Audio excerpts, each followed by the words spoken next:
السلام علیکم ورحمۃ اللہ وبرکاتہ۔ الحمد للہ رب العالمین والصلاة والسلام علی رسولہ الکریم، اما بعد۔ تمام قسم کی تعریفات و توصیفات، کبریائی و بڑائی، حمد و ثناء صرف اور صرف اس اللہ رب العالمین ہی کے لیے لائق و زیبا اور سزاوار ہے جس نے سارے جہاں کو بنایا۔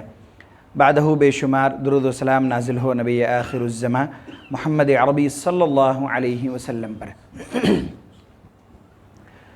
جو لوگ مسلسل اس درس میں بیٹھتے ہیں ان کے علم میں یہ بات ہے کہ گزشتہ درس میں جس عنوان پر باتیں ہوئی تھیں کہ اللہ تبارک و تعالیٰ نے ماں کا کیا مقام و مرتبہ رکھا ہے، اس عنوان پر چند اہم باتیں آپ کے سامنے آئی تھیں، اور اسی عنوان پر آج بھی انشاءاللہ چند اہم باتیں مختصر طور پر آپ کے سامنے آئیں گی۔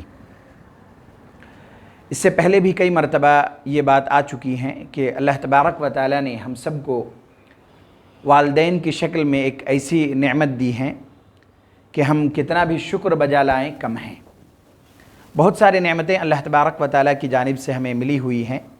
صحت و تندرستی ہے، آنکھوں کی بینائی ہے، اور اس کے علاوہ ذہن و دماغ ہے، جسم و جثہ ہے، گھر بار ہے، رزق ہے، بے شمار نعمتیں ہیں جو اللہ تبارک و تعالیٰ نے ہمیں دی ہیں۔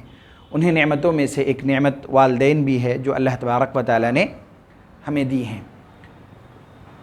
جن کے والدین اس دنیا سے گزر گئے یا ان میں سے کوئی ایک، دعا کریں کہ اللہ تبارک و تعالیٰ ان سب کی مغفرت فرما دے، ان کو جنت میں اعلیٰ سے اعلیٰ مقام نصیب فرما دے، اور جن کے والدین باحیات ہیں دعا کریں کہ اللہ تبارک و تعالیٰ ان سب کو صحت و تندرستی کے ساتھ اور عبادات گزار ہونے کے ساتھ لمبی عمر عطا کرے۔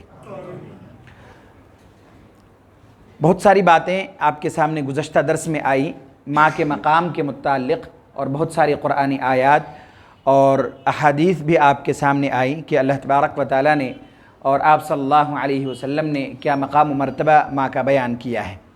اور یہ بات بھی آئی تھی کہ بہت ساری چیزوں سے مراد کہ بہت ساری آیات ہیں جس میں اللہ تبارک و تعالیٰ نے والدین کا عمومی طور پر ذکر کیا، یعنی صرف ماں کا نہیں یا صرف والد کا نہیں بلکہ والدین کا ایک ساتھ ذکر کیا، اور اس کی کئی فضیلتیں اللہ تبارک و تعالیٰ نے قرآن کریم میں بیان کی۔ یہاں تک کہ اللہ تبارک و تعالیٰ نے اپنے ساتھ یعنی یہ ارشاد فرمایا کہ صرف اللہ کی عبادت کرو، اس کے علاوہ کسی کی نہ کرو، اور اس کے بعد جو دوسری بات اللہ تبارک و تعالیٰ نے بیان کیا وہ یہی تھا کہ اپنے والدین کے ساتھ کیا کرو، حسن سلوک کرو، ان کے ساتھ اچھا معاملہ کرو، ان کے ساتھ اچھا برتاؤ کرو۔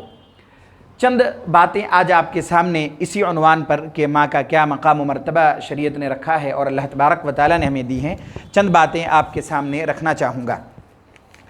سب سے پہلی بات کہ مختصر طور پر ایک واقعہ بلکہ ایک دو باتیں آپ کے سامنے رکھتا ہوں، ماں کے ساتھ حسن سلوک کے واقعات بول سکتے ہیں۔ حضرت ابو ہریرہ رضی اللہ تعالیٰ عنہ سے روایت ہے، مسلم کی روایت ہے، اور وہ خود اس روایت کے راوی ہے۔ وہ کہتے ہیں کہ میری والدہ ابھی تک ایمان نہیں لائی تھی۔ حضرت ابو ہریرہ رضی اللہ تعالیٰ عنہ کہتے ہیں کہ میری والدہ ابھی تک ایمان قبول نہیں کی تھی۔ میں ہر ممکن یہ کوشش کرتا تھا کہ کسی طرح ان کو ایمان کے دائرے میں لا سکوں، چونکہ ان کی والدہ تھیں اور وہ چاہتے تھے کہ جس طرح میں ایمان کی دولت سے مالا مال ہوا، میں اپنے والدہ کو بھی کیا کروں، ایمان کی دولت سے مالا مال کر سکوں یا ان کی طرف رہنمائی کر سکوں۔ چنانچہ حضرت ابو ہریرہ رضی اللہ تعالیٰ عنہ نے بہت کوشش کی کہ اپنے ماں کو کیا کرے، ایمان کی دعوت دے اور ایمان کی طرف بلائے، لیکن وہ نہیں آئی۔ ایک دن ایسا ہوا کہ حضرت ابو ہریرہ رضی اللہ تعالیٰ عنہ نے کہا ان سے دین کے بارے میں، ایمان کے بارے میں، تو انہوں نے آپ صلی اللہ علیہ وسلم کے بارے میں کچھ ایسی باتیں کہہ دی جو حضرت ابو ہریرہ رضی اللہ تعالیٰ عنہ کو کیا گزرا، نہایت ہی ناگوار گزرا۔ یعنی آپ صلی اللہ علیہ وسلم کے بارے میں ظاہر سی بات ہے کہ چاہے اپنے والدین ہی کیوں نہ ہوں، جب کوئی ایسے کلمات استعمال کرے تو محبت کا تقاضا کیا ہونا چاہیے؟ جمعے کے خطبے میں آیا کہ انسان کے اپنے نفس سے بھی زیادہ آپ صلی اللہ علیہ وسلم محبوب ہونا چاہیے۔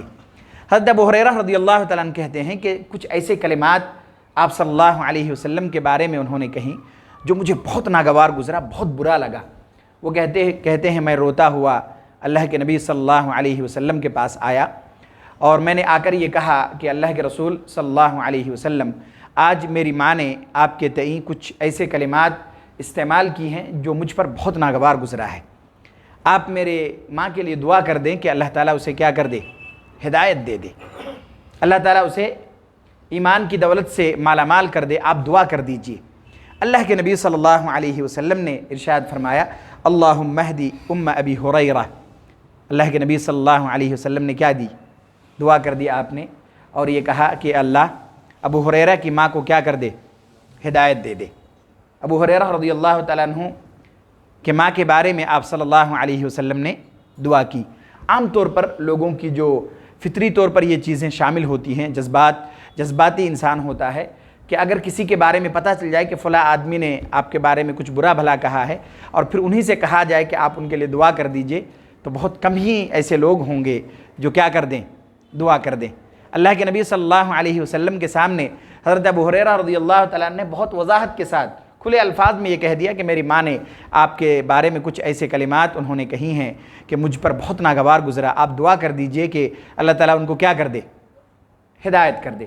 اللہ کے نبی صلی اللہ علیہ وسلم چونکہ پوری انسانیت کے لیے آپ رہنما بنا کر بھیجے گئے، نبی بنا کر بھیجے گئے، آپ نے فوراً کیا کر دی، آپ نے دعا کی، اللہم اہدی ام ابی ہریرہ، کہ اللہ ابو ہریرہ کی ماں کو ہدایت دے دے۔ حضرت ابو ہریرہ رضی اللہ تعالیٰ عنہ کہتے ہیں کہ یہ جملہ جب میں سنا، یعنی اللہ کے نبی صلی اللہ علیہ وسلم نے دعا کر دی، وہ کہتے ہیں میں خوشی خوشی گھر لوٹا۔ کیوں؟ ان کو کچھ نہ کچھ امید تو ہو گئی ہوگی کہ اللہ کے نبی صلی اللہ علیہ وسلم نے دعا کی ہیں۔ وہ کہتے ہیں میں خوشی خوشی گھر لوٹا، اور جب میں گھر کے دروازے پر پہنچا تو دروازہ لگا ہوا تھا، میں نے آواز دی تو دروازہ نہیں کھلا، اور میری ماں کے پانی نہانے کی آواز مجھے سنائی دی، اور انہوں نے اندر سے آواز دیا کہ کہا ابو ہریرہ رکو، تھوڑا انتظار کرو۔ وہ کہتے ہیں تھوڑی دیر کے بعد میری والدہ آئیں، دروازہ کھولی، اور انہوں نے دروازہ کھول کر کیا کہا، اشہد ان لا الہ الا اللہ و اشہد ان محمدًا عبدہ و رسولہ۔ حضرت ابو ہریرہ رضی اللہ تعالیٰ عنہ کی ماں نے دروازہ کھول کر کیا کہا کہ ابو ہریرہ میں اس بات کی گواہی دیتا ہوں کہ اللہ کے علاوہ کوئی معبود نہیں ہے، اور محمد صلی اللہ علیہ وسلم اللہ کے رسول اور ان کا بندہ ہے۔ اس کے بعد حضرت ابو ہریرہ رضی اللہ تعالیٰ عنہ کہتے ہیں پھر میں وہاں سے خوشی خوشی لوٹا اللہ کے نبی کے پاس۔ وہ کہتے ہیں پھر میں دوبارہ کیا ہوا، کیونکہ ان کی ماں سے جو لگاؤ تھا اور وہ جو چاہتے تھے کہ میں اپنی ماں کو سیدھے راہ پر لا سکوں، جب آ گئیں تو ایک خوشی کا اظہار ہوا۔ وہ کہتے ہیں میں خوشی خوشی کیا ہوا، اللہ کے نبی کے پاس آ گیا۔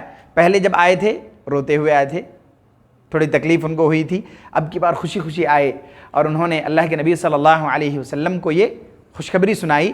اور پھر اس کے بعد کیا کہا معلوم؟ اس کے بعد حضرت ابو ہریرہ رضی اللہ تعالیٰ عنہ نے کہا کہ اب آپ دعا کر دیجئے کہ اللہ تعالیٰ ہم دونوں کی محبت، یعنی میری اور میری ماں کی محبت مومنوں کے دلوں میں ڈال دے، اور ان کی محبت ہمارے دلوں میں ڈال دے، آپ یہ بھی دعا کر دیجئے۔ اللہ کے نبی صلی اللہ علیہ وسلم نے یہ دعا ارشاد فرمایا، اللہم حبب عبیدک ھذا یعنی ابا ہریرہ وامہ الی عبادک المؤمنین وحبب الیہم المؤمنین۔ اللہ کے نبی صلی اللہ علیہ وسلم نے یہ دعا دی اور یہ ارشاد فرمایا کہ اللہ اس بندے کو اور اس کی ماں کی محبت کو تمام مومنین کے دلوں میں ڈال دے، اور ان کی محبت ان کے دلوں میں ڈال دے۔ حضرت ابو ہریرہ رضی اللہ تعالیٰ عنہ کہتے ہیں کہ فما خلق مؤمن یسمع بی ولا یرانی الا احبنی، کہ اس کے بعد کوئی ایسا مومن نہیں پیدا ہوا جو میرے بارے میں سنا ہو اور مجھ سے ملا ہو کہ انہوں نے مجھ سے محبت نہ کی ہو۔ کوئی ایسا آدمی میں نہیں دیکھا جو مجھ سے ملا ہو، میرے بارے میں سنا ہو اور وہ مجھ سے محبت نہ کیا ہو، یعنی محبت کا اظہار نہ کیا ہو۔ اللہ کے نبی صلی اللہ علیہ وسلم کی یہ کیا تھی؟ دعاؤں کا اثر تھا۔ اس میں دیکھیے حضرت ابو ہریرہ رضی اللہ تعالیٰ عنہ نے کیا کوشش کی، اپنی جی جان لگا دی، پوری کوشش کر لی۔ اللہ کے نبی صلی اللہ علیہ وسلم کے پاس آئے کہ آپ دعا کر دیجئے کہ میری ماں کیا کرے، ایمان قبول کر لے۔ انہوں نے اپنے ماں کے ساتھ حسن سلوک کے اس مقام کو چھوا کہ ہر آدمی کو چاہیے کہ کیا کرے، اپنے والدین کے ساتھ اچھا معاملہ کرنے کے ساتھ ساتھ کوشش کرے کہ وہ خیر اور بھلائی بھی کرتا رہے۔ خیر اور بھلائی کی طرف بھی وہ چلیں۔ بہت ممکن ہے اور بہت دفعہ ہوتا ہے ایسا، ہم اور آپ اس چیز کا مشاہدہ بھی کرتے ہیں کہ بعض دفعہ والدین دین پر اس طرح نہیں چل پاتے جس طرح ان کے بچے چل رہے ہوتے ہیں، دینی تعلیم سے آراستہ و پیراستہ ہوتے ہیں، وہ دین کو اچھی طرح سمجھ رہے ہوتے ہیں، جان رہے ہوتے ہیں، نماز روزے اور دیگر عبادات کی خوب پابندی کر رہے ہوتے ہیں۔ تو اب جب بچے اس عمر کو پہنچ جائیں کہ وہ خود مکلف ہیں، دین کو سمجھتے ہیں، دین پر وہ اچھی طرح عمل کرتے ہیں، تو اب اپنے والدین کے ساتھ سب سے اچھا حسن سلوک اور سب سے بہتری جو عمل ہوگا کرنے والا وہ کیا ہوگا کہ ہم اپنے والدین کو اچھی چیزوں کی طرف رہنمائی کریں، انہیں دین کی باتیں بتلائیں، انہیں خیر اور بھلائی کی طرف کیا کریں، بلائیں۔ حضرت ابو ہریرہ رضی اللہ تعالیٰ عنہ کے بارے میں آتا ہے کہ انہوں نے صرف اپنے ماں کی خدمت کی وجہ سے ایک لمبی عمر تک حج کو نہیں جا سکے، ایک لمبی عمر تک حج کو نہیں جا سکے۔ کتنا دور تھا مدینے سے؟ 250-300 کلومیٹر، 400 کلومیٹر ہے۔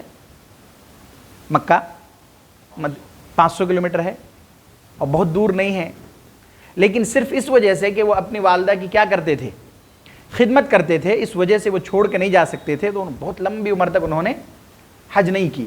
جب والدہ کا انتقال ہوا پھر انہوں نے حج کی۔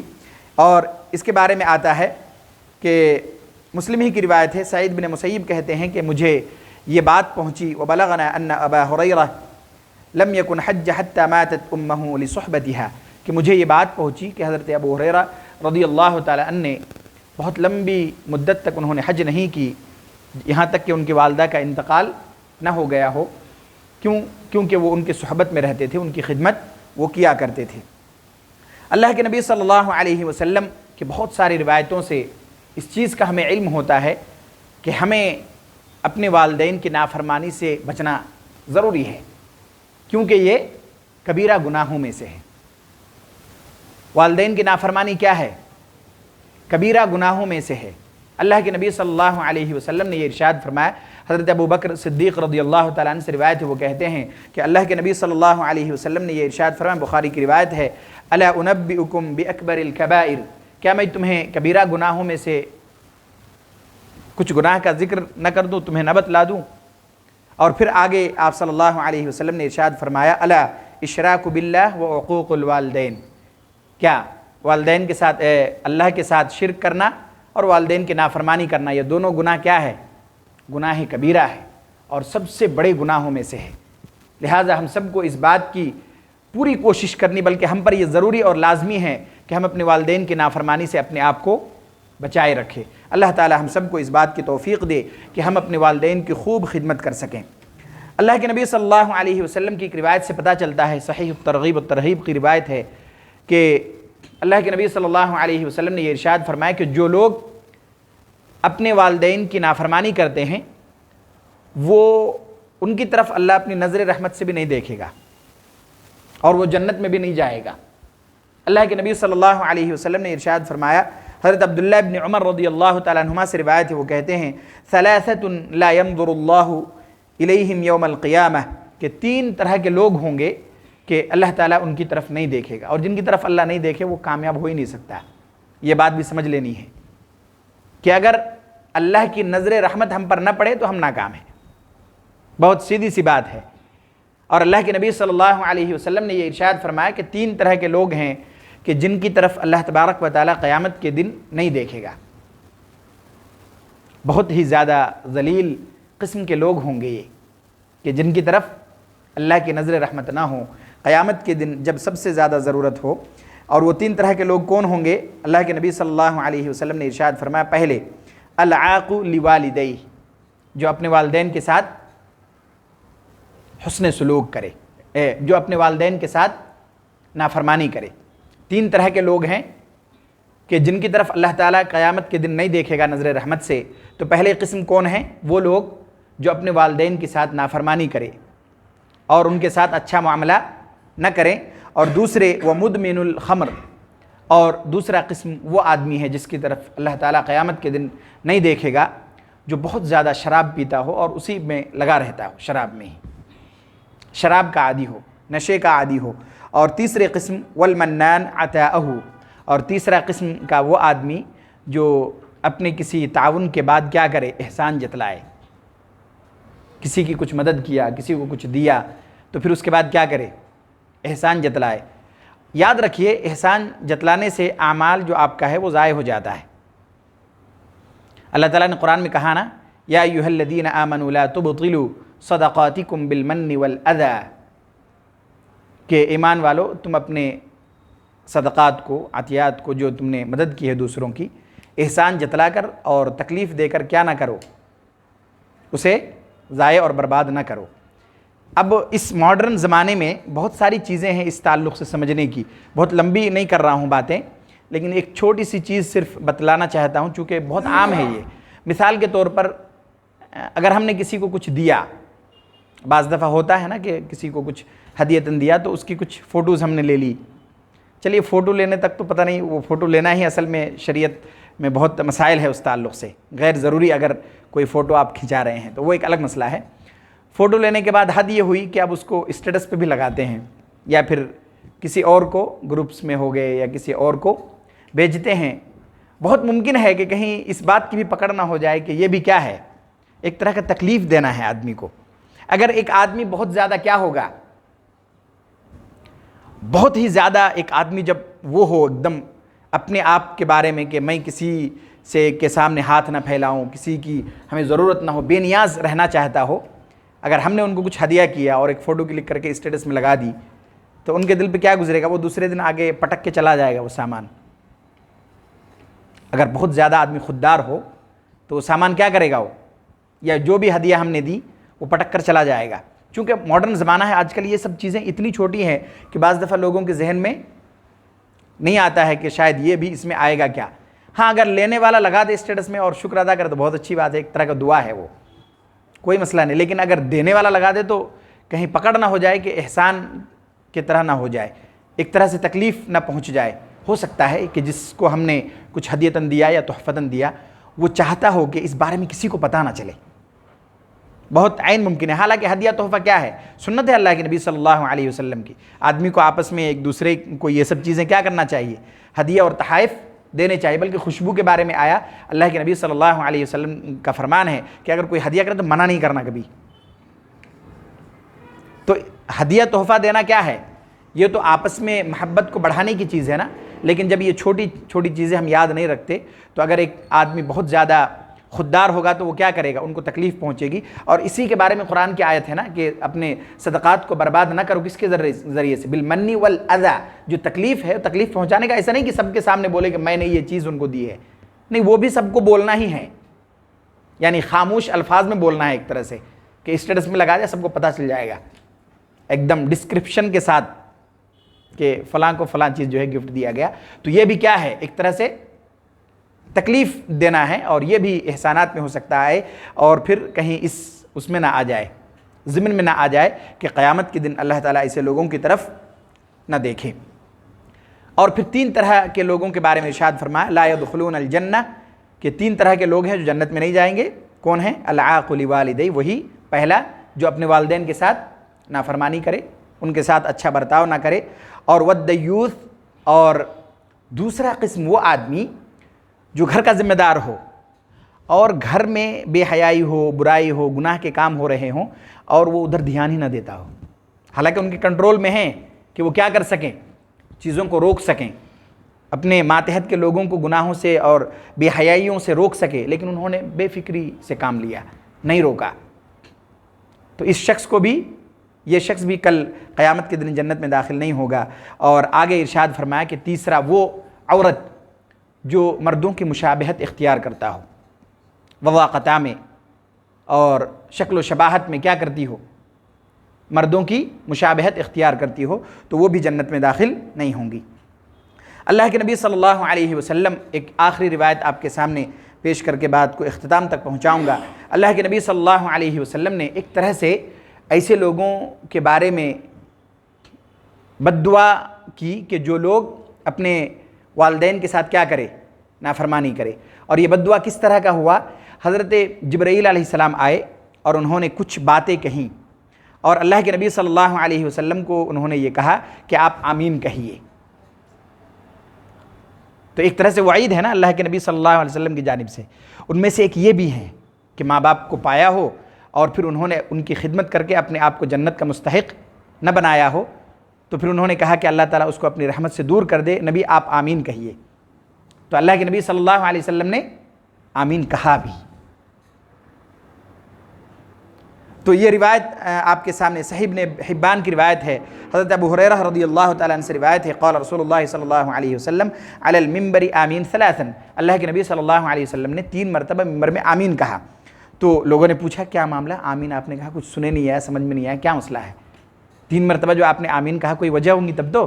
پھر اللہ کے نبی صلی اللہ علیہ وسلم نے وجہ بتلائی، آگے ارشاد فرمایا اتانی جبرائیل علیہ السلام، میرے پاس جبرائیل السلام آئے، فقال، اور انہوں نے کہا یا محمد من ادرک احد والدیہ فمات فدخل النار فابعدہ اللہ قل آمین، کہ جو شخص اپنے والدین میں سے دونوں کو یا کسی ایک کو پایا ہو اور پھر وہ مر گیا ہو اس حال میں کہ وہ جہنم میں جائے، یعنی انہوں نے خدمت نہیں کی، ان کے ساتھ حسن سلوک انہوں نے نہ کیا ہو، تو آپ اللہ تعالیٰ اس شخص کو اپنی رحمت سے دور کر دے، آپ آمین کہیے۔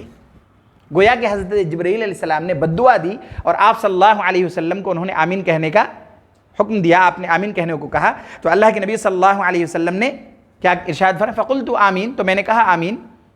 گویا کہ اس شخص کو یہ بد دعا ہوئی اس شخص کے لیے جو اپنے والدین کی کیا کرتا ہو، نافرمانی کرتا ہو۔ پھر آگے کہتے ہیں کہ حضرت جبرائیل علیہ السلام نے کہا قال یا محمد من ادرک شہر رمضان فمات فلم یغفر له فادخل النار فابعدہ اللہ قل آمین فقلت آمین۔ وہ کہتے ہیں کہ تیسرا وہ شخص، یعنی دوسری مرتبہ جو آپ نے آمین کہا، کیا وجہ تھی؟ تو اللہ کے نبی صلی اللہ علیہ وسلم نے ارشاد فرمایا کہ حضرت جبرائیل علیہ السلام آئے اور انہوں نے کہا کہ جو شخص رمضان کا مہینہ پائے اور پھر وہ اپنی گناہوں کی بخشش نہ کرا سکے اور پھر وہ جہنم میں چلا جائے، تو اللہ تعالیٰ اس کو اپنی رحمت سے کیا کر دے، دور کر دے۔ اے نبی صلی اللہ علیہ وسلم آپ آمین کہیے۔ تو آپ صلی اللہ علیہ وسلم کہتے ہیں فقلت آمین، تو میں نے کہا آمین۔ اور پھر تیسری مرتبہ ارشاد فرمایا قال ومن ذکرت عنده فلم يصلي عليك فمات فدخل النار فابعدہ اللہ قل آمین فقلت آمین۔ اور تیسری مرتبہ جو آپ نے آمین کہا وہ یہ کہ آپ کا ذکر کسی کے سامنے آیا ہو اور انہوں نے آپ پر درود نہ بھیجا ہو، تو اللہ تعالیٰ اس کو اپنی رحمت سے کیا کر دے، دور کر دے۔ آپ آمین کہیے۔ آپ صلی اللہ علیہ وسلم کہتے ہیں میں نے آمین کہا۔ اس سے پتہ چلا کہ جب آپ کے سامنے آپ صلی اللہ علیہ وسلم کا نام آئے، ذکر ہو، تو آپ کیا کہیں، صلی اللہ علیہ وسلم کہیں، ورنہ اس ضمن میں آئیں گے کہ اللہ کے نبی صلی اللہ علیہ وسلم نے گویا کہ یہ دعا دی کہ اللہ تعالیٰ اس شخص کو اپنی رحمت سے کیا کر دے، دور کر دے، محروم کر دے۔ حضرت جبرائیل علیہ السلام نے یہی کہا کہ وہ شخص جس کے سامنے آپ کا ذکر آیا ہو اور انہوں نے آپ پر درود نہ بھیجا ہو، یعنی صلی اللہ علیہ وسلم انہوں نے کم از کم نہ کہا ہو، تو اللہ تعالیٰ اس کو اپنی رحمت سے دور کر دے، کہیے آپ آمین۔ تو آپ صلی اللہ علیہ وسلم نے بھی آمین کہا۔ یہ چند باتیں تھیں اس عنوان کے تحت جو آپ کے سامنے رکھی گئی۔ اللہ تعالیٰ سے دعا ہے کہ اللہ تبارک و تعالیٰ ہم سب کو اپنے والدین کی خوب خدمت کرنے کی توفیق نصیب فرمائے، اور اللہ تعالیٰ ان کے ساتھ اچھا اور حسن سلوک کرنے کی توفیق نصیب فرمائے، آمین۔ السلام علیکم ورحمۃ اللہ وبرکاتہ۔